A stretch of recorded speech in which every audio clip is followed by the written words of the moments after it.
Okay, so I approached her and I told her I did not understand the lecture. You're speaking in French. Of course, this was a term after, so they had studied for a whole term. I'm not calling it a semester, it's a term. It is about 4 or 5 months into the year, and then we break, and then we have more months, and then we break, and the school term, the school system. So they had a lot of time to learn the basics, and now people could understand. And it's plausible that they would want to say it in French for practice sake, for reaffirmation. What we learned has to stick. But in my case, I have never spoken French. French is not a thing, and there's no way I can follow. It's not my fault. I didn't even want French to begin with. I wanted to take Shona because my teacher used to like me. I was a good model student.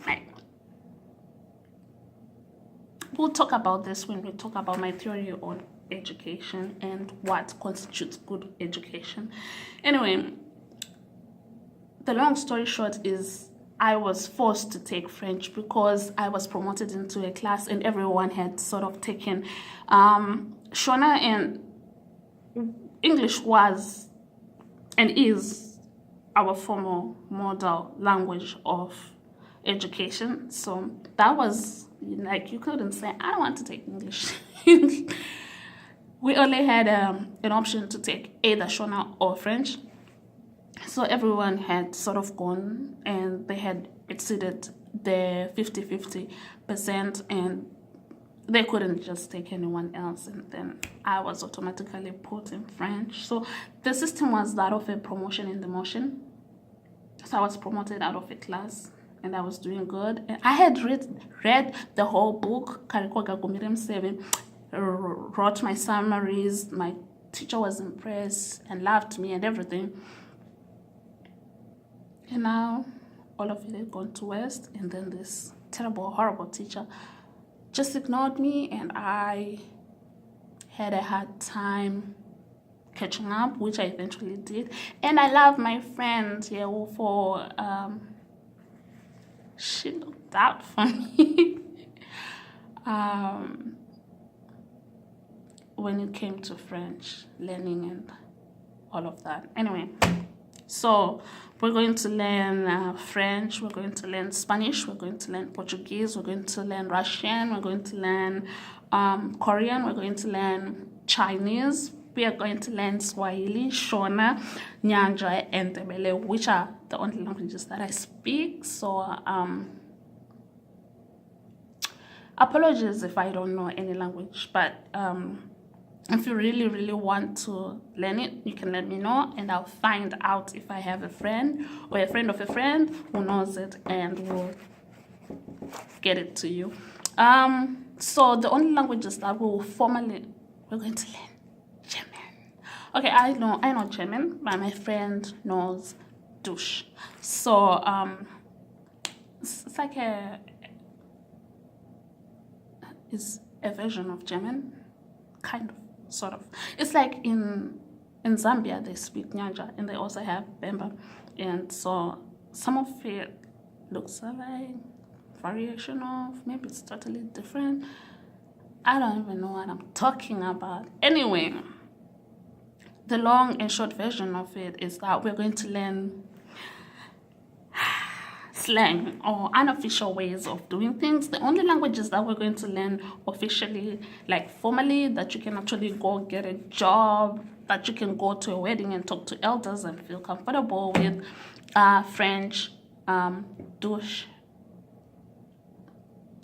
or you can call it German if you want, and also the unspoken languages of Latin and Greek, which is the only languages that I family know. And if anyone is interested in learning English, which I doubt would understand this, it'll have to be spoken in other languages, then we could also do English, because I know English formally as well. All the other languages I'm going to teach you and you'll be able to make conversation, and talk with people, greet people, be able to get out of certain situations. But we won't go deep into it because I survived with only that. And then we're going to go deeper into interesting aspects of languages, and then all these relational combinations of all these languages that I'm going to teach you. And we're going to have fun with it. And the whole purpose of having fun with these languages is to reaffirm whatever you learn. For example, in order to know time, we're going to have to do numbers. But you'll find out that the way we say numbers, for a person who speaks Nyanja, French is going to be their favorite language. And I'm going to teach you which languages are easier for a specific person. So, like, if you speak French, then you're going to have fun learning Nyanja, which is an African language. Or you might want to learn Spanish, which is going to be easier for you. Spanish and Portuguese, it's going to be quite easy. And if you speak Swahili, actually if you speak Shona, learning Nyanja won't be too hard. And similarly, if you speak Nyanja, learning Shona won't be too hard, because some things look the same, some things mean the same, some things are the same but mean different when it comes to the language. And we're going to have fun with all that. And hopefully the more you hear, the more you get to talk about these things, the more you keep it. So the whole trick is to keep whatever you're going to learn. And hopefully I'll be able to teach you everything that I know concerning languages. I will teach you everything that I know concerning academia. So we're going to do health, public health. We're going to do law. We're going to do philosophy, logic. We're going to do let me see, professionally we're going to do a lot of things. I can't believe I know so much stuff about stuff. And then secondary, the system in Zimbabwe is such that we have secondary school and then we have advanced level. I'm not sure how it translates in other cultures. So A level, I did 6 subjects, so I will teach you everything. So I did sciences, 3 sciences. I did chemistry, maths, and biology. And then, unfortunately, I didn't do physics. I hear it's easy, but anyway. And then I did arts subjects. So I did history, literature, and divinity.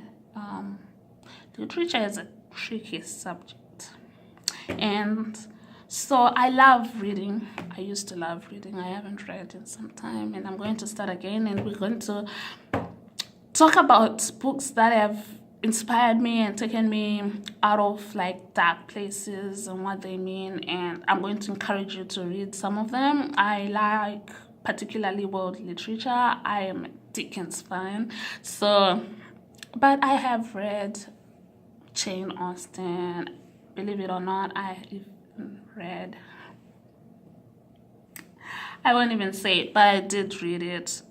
Just one book by Daniel Steele. I mean, you have to try the waters. How else would you know if you would like it if you don't try it, right? Anyway, so I also like Chinua Achebe. I've read Chimamanda Ngozi Adichie. I wouldn't say I'm a fan, but she is a good writer. Maybe Purple Hibiscus will be something we'll talk about. Paul Freeman's Tsidangarembwa. We're going to read everything about everyone, and who knows, we might sort of go country by country and pick something.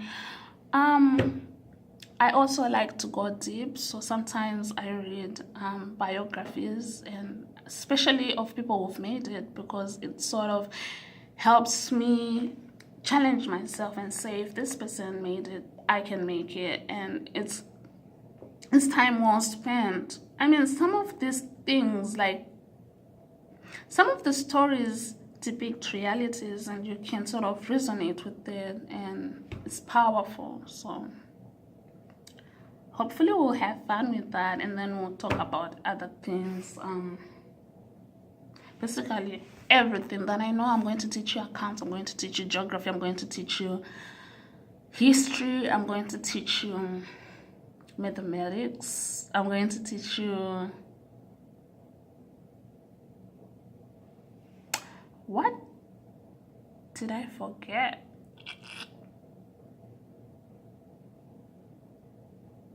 Anyway, I'll just give you some heads up. I was thrown out of fashion and fabric, so I'm not going to touch that. I was thrown out of art school.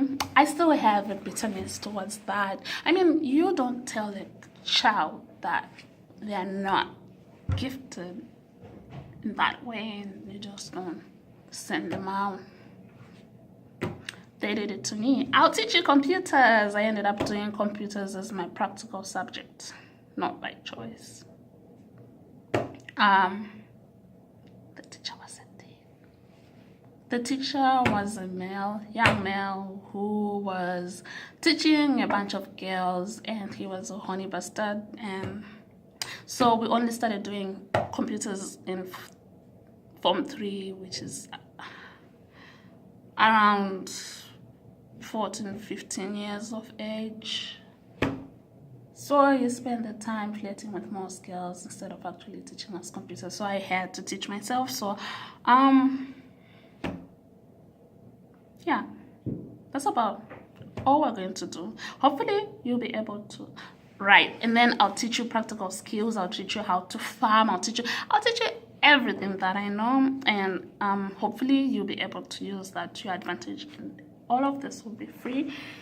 And I have a full curriculum support program where I actually have handouts and notes and stuff like that. Only challenges how to adequately distribute it to everyone, and it's all free of charge. And you can write Cambridge exams with it. Hopefully you'll be able to write an exam, because it's just classical standard information, which I hope encompasses in every person's syllabus. But by all means, you can email me your syllabus and I'll see what I don't cover and try to cover that for you as well, because I believe we all deserve a chance. And if the exams are state exams, you can always study at home. If you can't afford to go to school, that should not be a limiting factor. I believe we all need a chance. I will email you all that, and I'll do my best to make sure you have the resources and you can take the exams and hopefully make it. Well, that's me, and hope to see you soon.